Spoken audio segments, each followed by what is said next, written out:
All righty. Good morning.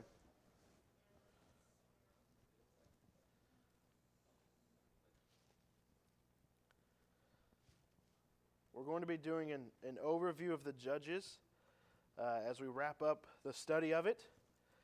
So let's just start reading. We could read through it and get the overview, right?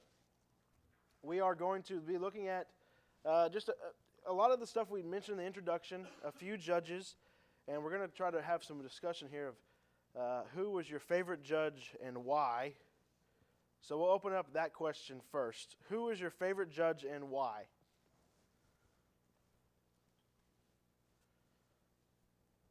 Yes, ma'am. Okay.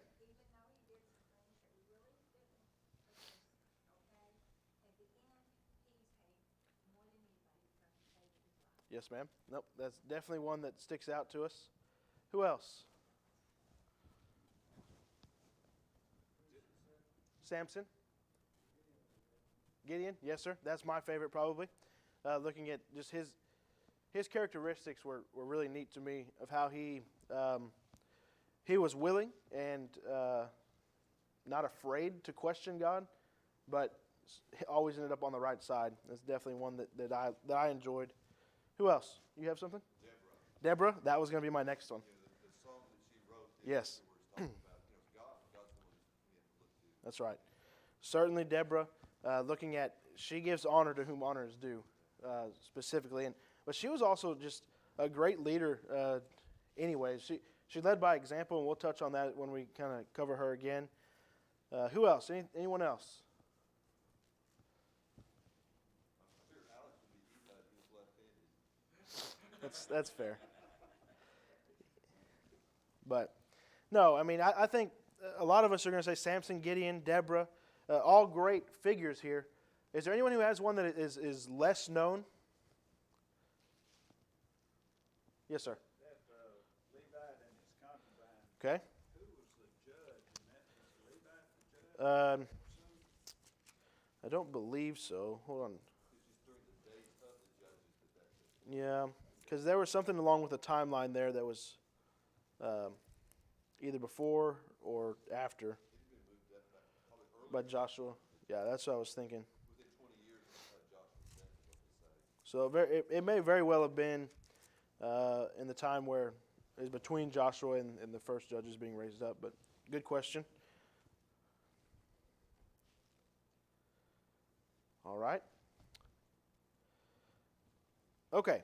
What was the overall theme of the book of Judges? I have two answers, but what was the overall theme? Okay. Sin cycle, that was my first one. And doing right in your own eyes, right? 21:25. And there in those days there was no king in Israel, and everyone did what was right in his own eyes, for sure. Looking at they pleased themselves. They were not following after the things of God, at least for a long period of time. And the sin cycle as well. There was this peace, and then they began to fall away. They got comfortable, and they're sent into an oppression. God sends an oppressor to them. Then they're under it, and then they cry out, and then He sends a judge, and then it's recycle, right? You just keep going in this circle, a sin cycle. In the introduction at the introduction of a new judge being raised up, we normally see this phrase before they get introduced. And the children of Israel did evil in the sight of the Lord. So again, a dark time in the history of Israel, of God's people here. They were stuck in that sin cycle. The Lord would not only deliver them into the oppressor's hands, He would also deliver them from the oppressor's hands. He delivered them into the hands and delivered them out of the hands of the oppressor. What are some other phrases that we see throughout the book of Judges that would stand out to us? That we see probably more than 5 times, probably.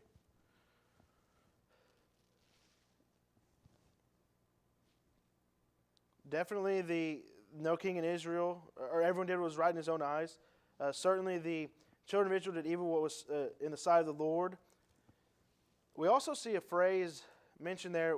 We just discussed God delivering them into the hands of the oppressors, and then delivering them out of the hands of the oppressors. the phrase is, and the Lord delivered them. We'll see that a handful of times throughout the book of Judges. So God is the one who is in control of all of this. He wants them to follow after them, but there was no king in Israel in those days. But wasn't there a king already? Who is their king supposed to be? God. But they refused to see that, and so they needed these judges brought up, and God brought them these deliverers, if you will. But the Lord delivered them. That has to be accounted for, because it, as well, or as great as these judges were, some of them, and as militarily strategic as they were not the ones that absolutely delivered them, were they? God is the one who delivered them. God is good. Why does it seem to take the children of Israel getting into the absolute worst possible situation to turn their attention to God? Any thoughts or ideas? It's the nature of man. We'll touch on that very briefly. Okay, complacency is big. Does it take us getting into the worst possible situation to turn our attention to God? Like brother Alex mentioned, the nature of man. We seem to get on these man, quit doing that, Skip. You're looking down at it. We seem to get on these high mountains, and we're thanking God on the way up, and then we get there and we got to the top, and that's seemingly it for us. We go, wow, this is really neat. I got a big view here, and everything's going good. Then we kind of go down the mountain, and we're not thinking about God. We're not thinking about God. We're not thinking about God. Yes, sir. For the Israelites, and the lesson is for us today, it was about pride for them. Okay. They had become a prideful people, and look at the lands we have conquered. Certainly. What we have accomplished, and it's that sin cycle that all the book of Judges talks about. But the lesson is no less poignant for us today. Yes, sir. And that's what you're talking about we rise to the top of the mountain, and then when we survey it, we go, look what I have accomplished. That's right. Instead of look what God has accomplished. That's right. And they seem to only look at him when they were absolutely down in the dumps. When they had no other place to turn to, they turned to God. Now, make no mistake, when we're down there, we need to turn to God. But that is not the only time we need to turn to him. We must turn to him in the good times also. Let's look at Psalm 62.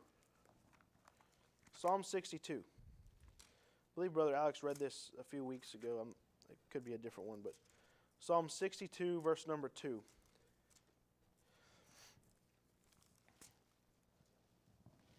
He only is my rock and my salvation. He is my defense. I shall not be greatly moved. If we're looking to God for that strength and for that salvation, for the ability for him to bring us through, things will be better long term for us. But again, we don't always look to him, or don't only look to him when we're down and we have nowhere else to turn.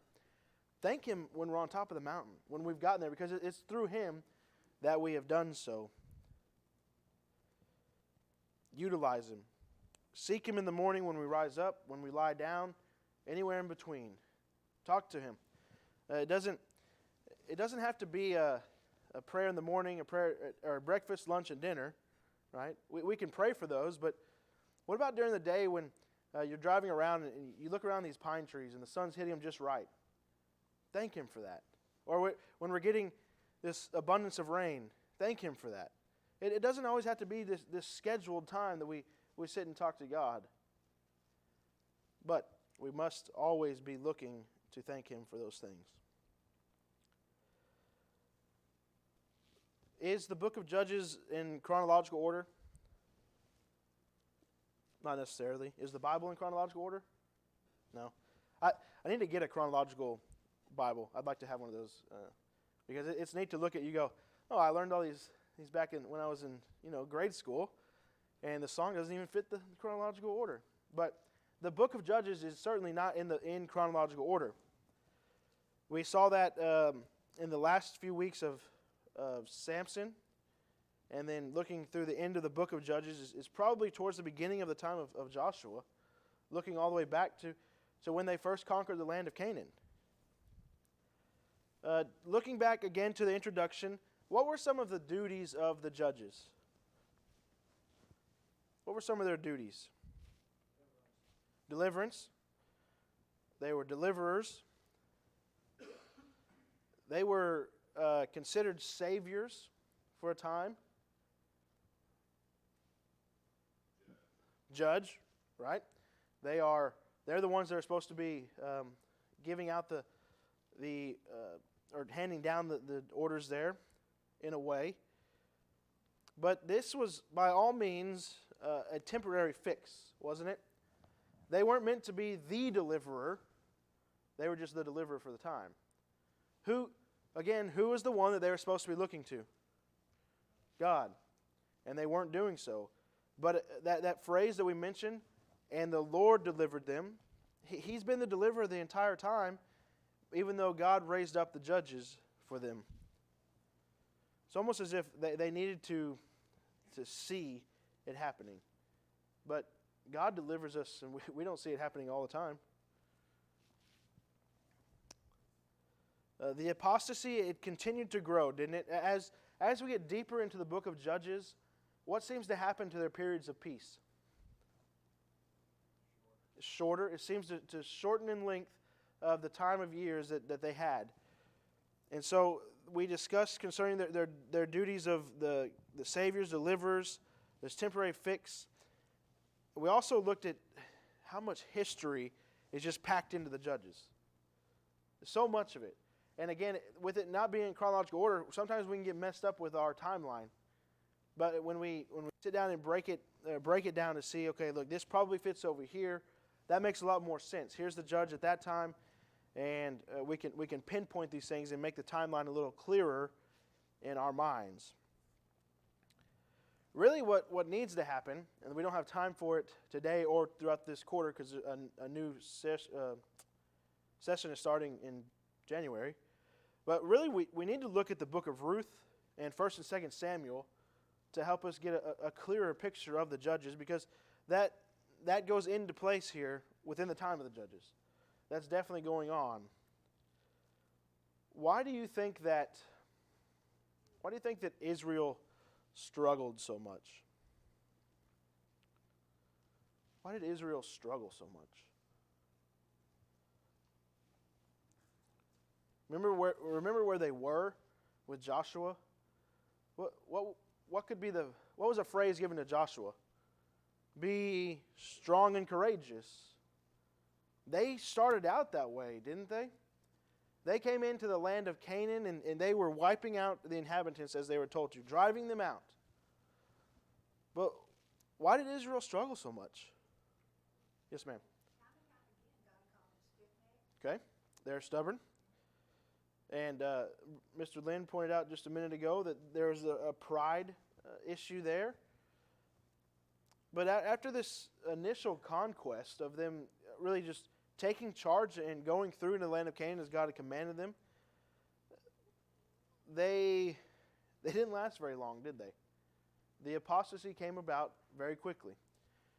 Yes, sir. I think they got involved eating those grapes and milk and honey. Forgot about what God told them. Very well could have been, looking at that complacency aspect. Hey, we're at this high point now. We have all these things, and then they lose their sight. Part of it is, like you said, they had the initial conquest, but they never completed That's right. the conquest that God told them. Yep. They never purified the land as God had instructed them. Yes, sir. That's something that we can take into consideration today. Is many of us will take that the initial step to be a follower of Christ, to be baptized, and then we don't exactly finish the course.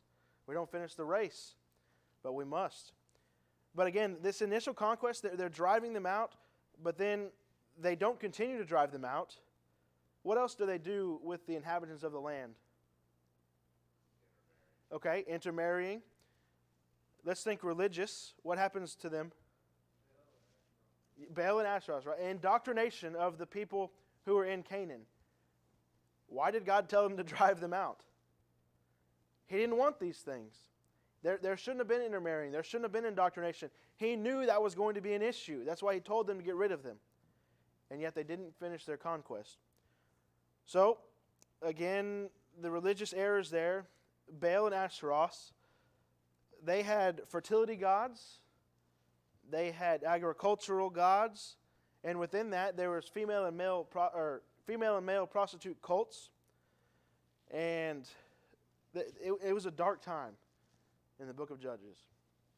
So overviewing it, we're going back to who raised up the judge. Who is the one that raised up the judge? What was it? Did men select them? No, God raised them up. Now, sometimes men would look to them very quickly, but God raised them up. Men and women of different tribes, different backgrounds, and we mentioned in that lesson that we certainly, or God can use you no matter where you're from, or what your background is, your family is like, or what you've done in your past. When you're following Him, He can use you.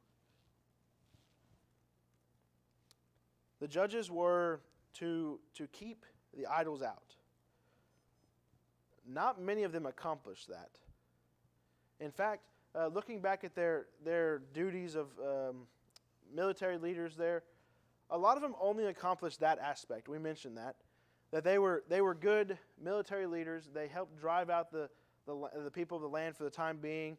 They may have knocked down the Baals and Ashtaroths for the time being, but it always repeated itself. Sin cycle, sin cycle, sin cycle. They just were not completing their conquest. The judges also were to keep out transgressions. Not that they were that people individually weren't going to mess up, but as a nation, they were to help try to keep the transgressions out. Look, don't bring in these Baals and Ashtaroths. Get rid of them. Keep them pure, or keep yourselves pure as you're working through the time of the judges. They're to uphold the law. Now, remember Samson, as Ms. Doris pointed out, as strange as it seems to us that he is such a great leader here, and that he's in the Hall of Faith, if you will, in Hebrews, there are some things in the law that he seemed to have broken. But again, he's in Hebrews chapter 11. What we want to mention there is that he was a judge for 22 years. So the account that we have of him in the book of Judges is not necessarily his entire life. So there are some great things along the way with Samson. Who had the authority to explain the laws? Was it the judges or was it the priest? The priest. It was the priest's duty to do that. So the judges did not make up the laws, and they did not have the authority to explain the laws. The priests were to do that. That was the duty of the priest. Now, the judges were to uphold the law. So when the priest handed them down, they were to be the ones that dispersed them, if you will, and made sure that people were following after those things. Dark, terrible, and unruly. Just words that keep popping into my mind as we're reading through and reminding ourselves of what we've studied in the Judges. A phrase also found in the book of Judges would be God saying, "But you have not obeyed my voice." You have not obeyed my voice. And we see that a handful of times. What would happen if they had obeyed His voice? Where the book of Judges probably wouldn't have taken place, or that time the Judges wouldn't have taken place, because they would have completed their conquest as initially given from the time of Joshua, and there wouldn't be these issues. But God tells them over and over again, "But you have not obeyed my voice." They were using God as this backup plan.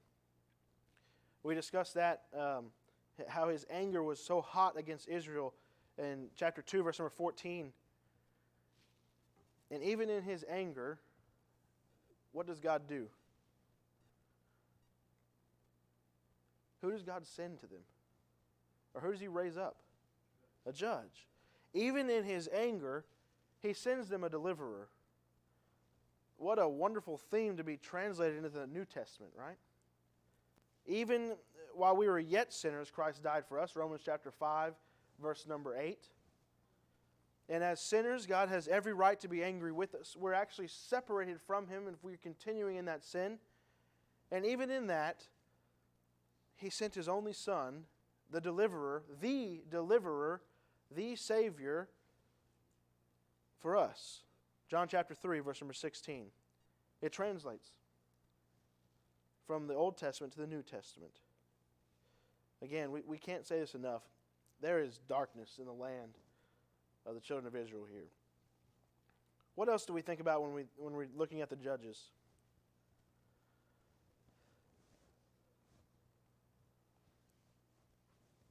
Were there good judges and bad judges?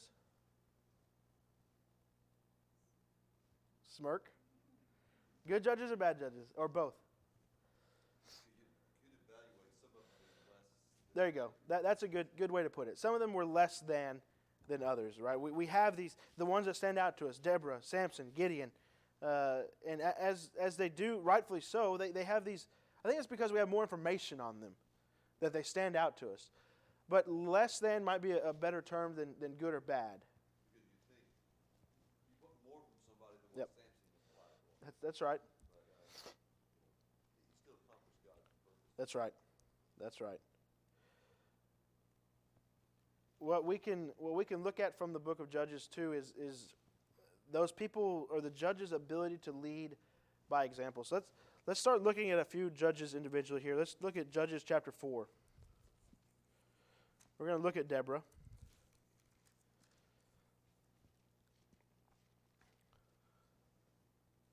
And we mentioned this just a minute ago, but when Ehud was dead, the children of Israel again did evil in the sight of the Lord. There's that phrase. So the Lord sold them into the hand of Jabin the king, so he's handing them over to the oppressor, and they're going through. Now, the children of Israel cried out to the Lord cried out to the Lord, and Jabin was a harsh oppressor. Now Deborah, she was judging Israel at that time, and she was sitting under the palm tree, and as she works through, Barak comes up to her and says, well, we need to go up and fight these people. In verse number 8, and Barak said to her, if you will go with me, then I will go with you, but if you will not go with me, I will not go. Barak needed his judge to go with him. And Deborah did not decline. She said, yeah, I'll go with you. But know this, there's no glory for you in this journey. You're not going to be the one to conquer this.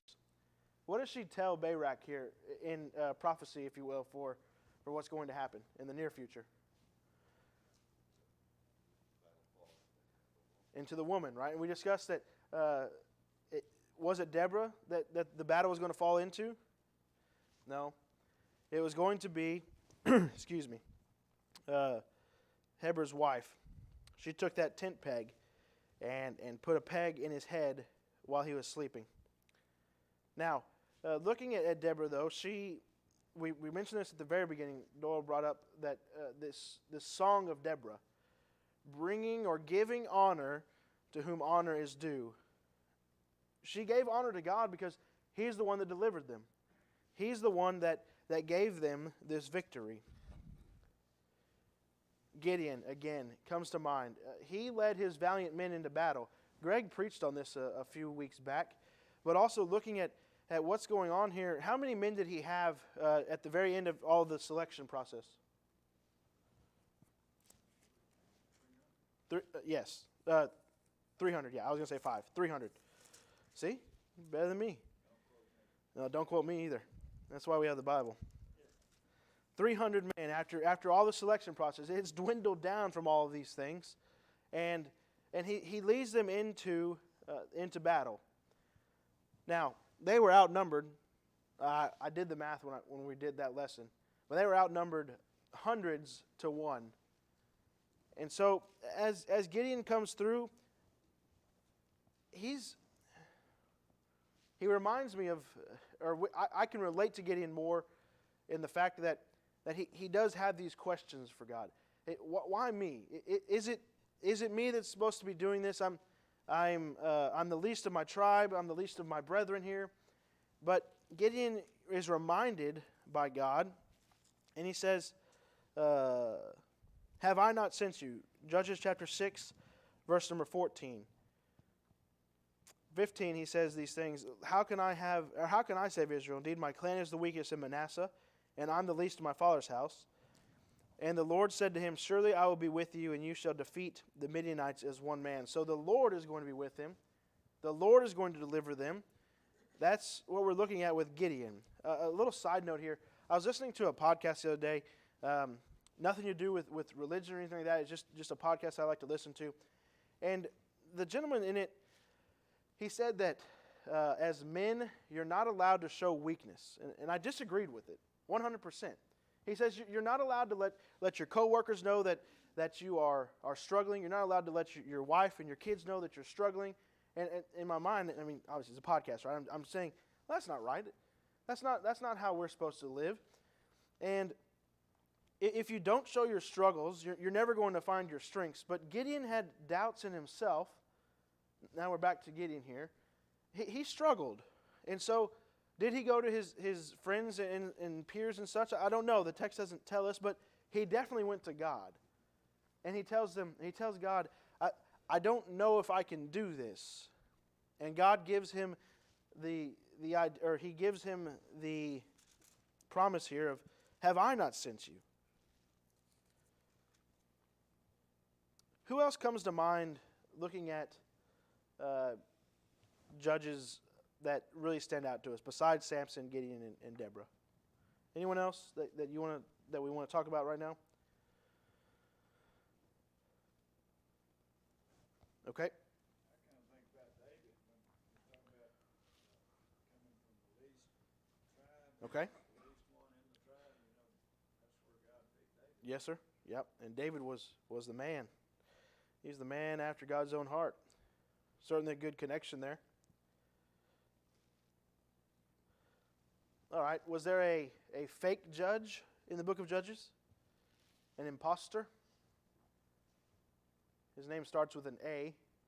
Abimelech. What did Abimelech do?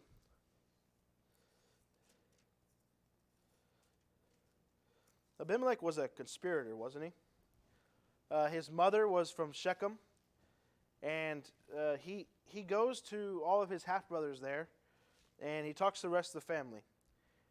And he plants his bug in their ear saying, hey, we'll go back and we'll take over the family of, hold on.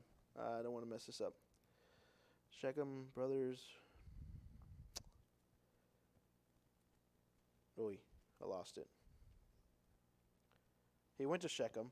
He's coming back to his brother's house, or his father's house in his father's Zerubbabel. I can't remember what tribe they're from, or land. I'll find it here in a little bit. We'll continue on. If you find that, just spout it out. But he talks to his half-brothers in Shechem and the rest of his family, and he says, we'll go back and we'll take over this land, but we'll be better for it here because you're going to be with me. So he goes back to the sons of Gideon, and he kills them all. He kills 70 of them, which he was also the son of Gideon there. Now, his approach was sneaky. He didn't just stroll into his brother's house without a plan. He says, remember, I'm your own flesh and blood. Let's put this little in here. Let's put this tidbit in here and say, hey, look, we're together. We're a team. But as he's doing so, what's going through his family's mind, do you think? Well, if he's ruling over us, then we get more land. We get the better deal. After all, we are his family. But Abimelech is an imposter. He's a fake judge, one who put himself in power. God did not raise Abimelech up. He used him, but God did not raise Abimelech up. The text reads in verse number 3 of chapter 9, and his mother's brothers spoke all these words concerning him in hearing all the men of Shechem, and their heart was inclined to follow him. For Abimelech, for they said, he is our brother. Okay, to top off all of this, his brothers gave him 70 shekels of silver from Baal Bereth. So Baal, a false god, is who they're worshiping already. They gave him dirty money to go buy, and we mentioned that we hit on this pretty heavily. What were the men given the title of here in the next few verses? And reckless. Worthless and reckless men. Here, take these men and go kill these other brothers. Now, Abimelech rules over Israel for 3 years, but God isn't unaware of this. He sends a a spirit of ill will between Abimelech and the men of Shechem, his own people. And eventually, they decide that Abimelech should pay for his atrocities. Numbers chapter 32, verse number 23, looking at the idea of be careful because your sin's going to find you out eventually. Something you're going to be punished for it eventually. Now, whether that's here on this earth, or this life, or in the life after, it's going to be found out. The sin cycle needs to be mentioned once again. Looking at, they're just, why can't they get it right? Why do they always press the recycle button? Why are they going back and forth with it? There is disobedience and oppression and crying out. And then they get to the peace part and they forget all the things they've just gone through to get back to that peace. Who makes a rash vow in the book of Judges? Starts with a J. Jephthah. What was his vow? Okay. I'll sacrifice whatever comes out of my house, right? I'll sacrifice whatever comes out of my house first. Fighting is seemingly non-stop through the book of Judges.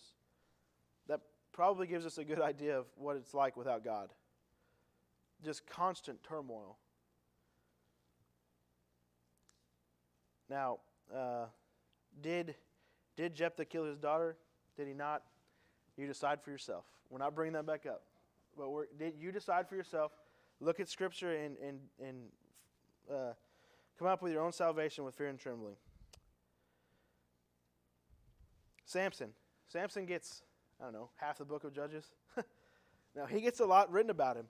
And again, it seems to, his number of pages, if you will, in the text, seem to outweigh the things that we see of him and the good things that he's done. But as we've mentioned previously in this today and also in our previous classes, there was some good in Samson. There were definitely good things in Samson. He wasn't the greatest in our eyes, but he definitely appears to have accepted his role as a judge and do the things of God in the end, to deliver people from their enemies. What's weird or strange, strange to me is that Samson he didn't always take an army with him. He was pretty bold and went forth by himself most of the time. Remember Lehi? It was the jawbone of the donkey. That's the place that he called it. And he slaughtered all those men there. He was kind of a one-man army, but he had God with him. He had this supernatural strength because of it. And there are definitely glimpses of him trusting in the Lord. We mentioned this when we studied Samson, but in his final prayer, chapter 16, verse 28 and following, he uses three names of God here. He uses Yahweh or Jehovah, the covenant name. He uses Adonai, which is Lord, and he uses Elohim, which is God. So he obviously knew who he was serving, who raised him up, and who it is that's going to help his people. Now, looking at Samson, this was definitely the time where what did Samson do with the collapse of the building? He died. Who else died with him? More Philistines, but more importantly, these were the high-end Philistines here. They were the ones. They were the upper management, if you will, right? They're there, and they all die with him. What does that do for the children of Israel? What does that lead them into? You mentioned it multiple times. They're now heading towards the ultimate deliverance of out of the hands of the people of Canaan. He was definitely willing to be used as an instrument of God.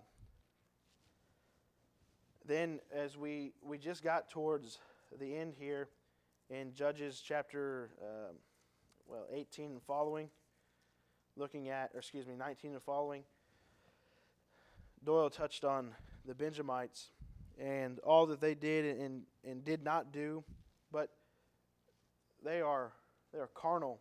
They were abusers, murderers, brutal sinners would be the word that we can put in there. But they were willing to fight against their own brethren because some of their people, some of their tribe, did a terrible thing. They were willing to go out against their other men.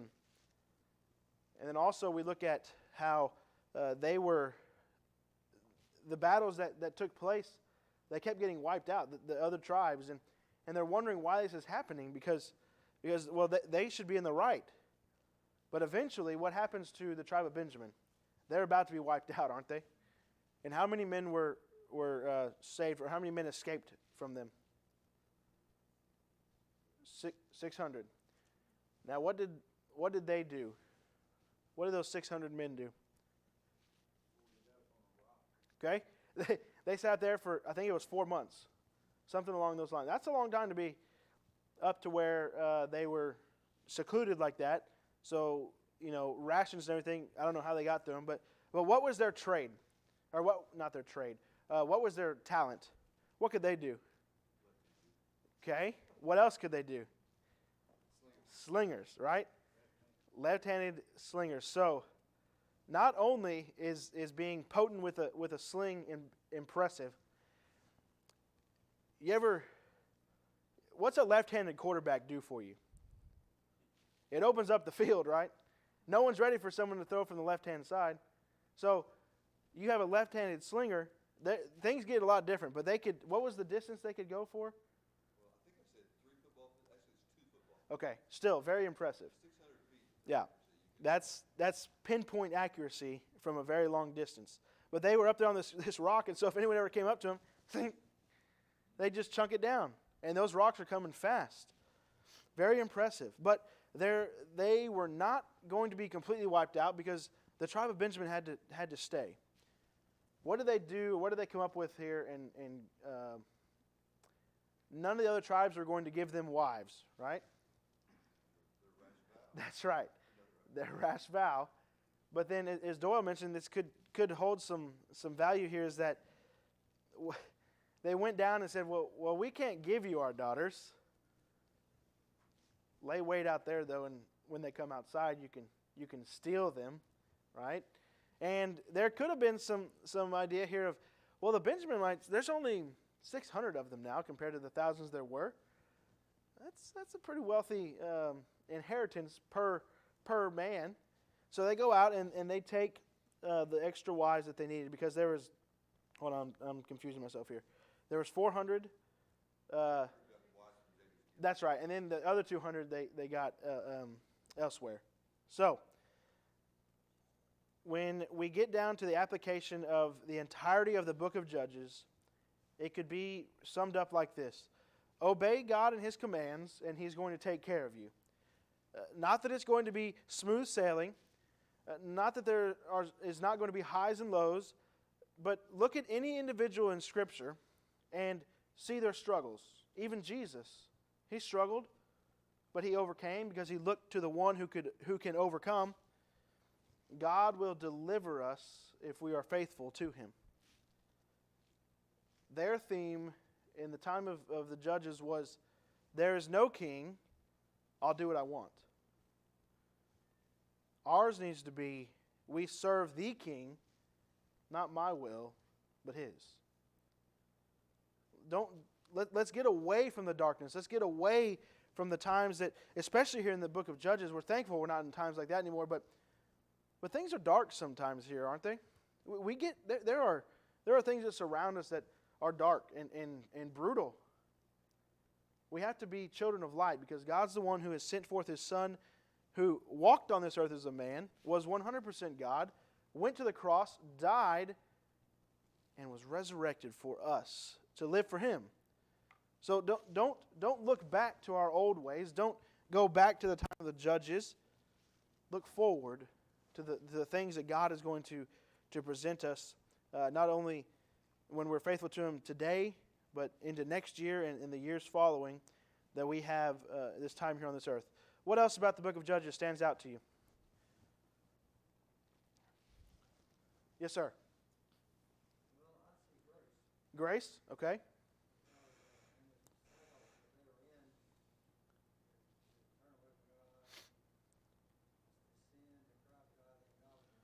Yes, sir. Absolutely. Definitely in the idea that as bad as they were, God still gave them what they needed. We need to be mindful of that. There was something, I was reading a verse this morning, and I apologize, it's on my phone. I took a picture of it. Looking at the idea of, okay, they didn't follow after what God had commanded of them, and so they were in this dark time. Let's look at Isaiah chapter 48. I want to look at the things that could have happened if they had obeyed God. Isaiah chapter 48, we want to look at verse number 18. Isaiah 48, verse number 18. Oh, that you had heeded my commandments, then your peace would have been like a river, and your righteousness like the waves of the sea. What if the judges had heeded the command, or what if the children of Israel had heeded the commandments of the Lord throughout their time? How much greater would they have been? How much greater could their story have been? Now, this is absolutely necessary for us to look back and learn from. Romans 15:4. The things that are written before time are written for our learning. We must learn from these things. We must make application from the time of the judges. Dark, brutal. But grace was there. God was there. There is deliverance throughout it. We can look at that and be so thankful for it. Anything else? Looking at God, one idea of showing His grace, He's patient, Patient. so very patient. That's a big one. Think how many times your kid disobey like Israelites did. Yeah. Yeah. What would you do this? Yeah. My patience doesn't come close to that. Very much so. Yes, sir. God kind of expects people to do what the judges did, because before Noah went on the ark, he said man's heart's inclined always Yep. Towards evil. Yes, sir. First thing he said when Noah came off the ark, same thing. Yes, sir. Yep. Like you said, it's almost in this man's nature to get away from the one who can help them. So don't forget God in your good times and your bad. Anything else? Alrighty. It's been interesting this year. It's been interesting this study. I felt like I haven't taught class in a while because I think I taught and then I was sick, so I was gone for 2 weeks, and then Doyle taught, and now here I am like a month later finishing off the book of Judges. So it seems like a very long time, but appreciate your comments throughout the entirety of it. Hope we have learned together and grown together, and look forward to... Who's teaching in here next quarter? Is it Wes? Okay. All right. So we're looking forward to that starting Sunday morning. And don't forget that next Sunday we will be 9:30 Bible class and then 10:30 worship. 9:30 Bible class, 10:30 worship. Okay. Scott's didn't ring me out, so you're dismissed.